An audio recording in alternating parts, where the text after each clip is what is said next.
Bonjour à toutes et à tous, bienvenue sur la chaîne éco-citoyenne des ateliers ludosophiques. Dans cette vidéo, nous allons vous présenter le Conseil de l'Union européenne.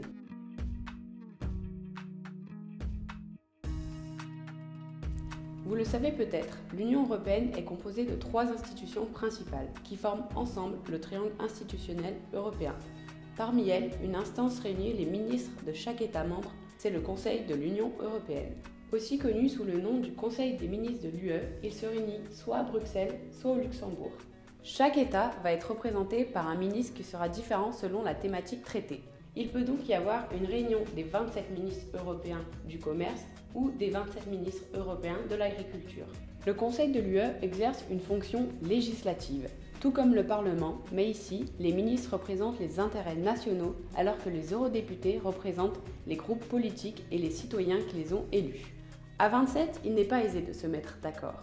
C'est pour ça que pour parvenir à s'entendre, un système a été mis en place, le vote à la majorité qualifiée. En clair, pour qu'une décision soit adoptée, elle doit avoir le soutien de 55% des États, représentant au moins 65% de la population de l'Union européenne.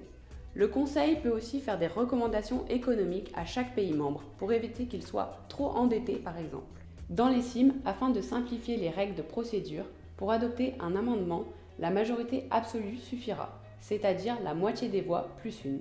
Le Conseil de l'UE représente aussi l'Union européenne.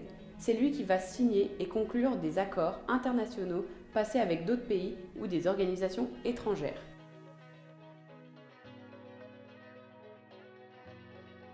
Si lors des CIM, vous faites partie du Conseil de l'Union européenne, vous allez jouer le rôle d'un ministre d'un des pays de l'Union européenne. Vous devrez donc défendre les intérêts de votre pays. N'hésitez pas à regarder la vidéo correspondant au rôle que vous allez incarner.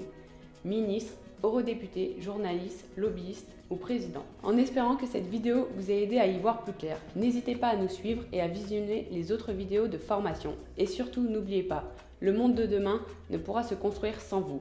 Un citoyen averti en vaut 2 et maintenant à vous de jouer.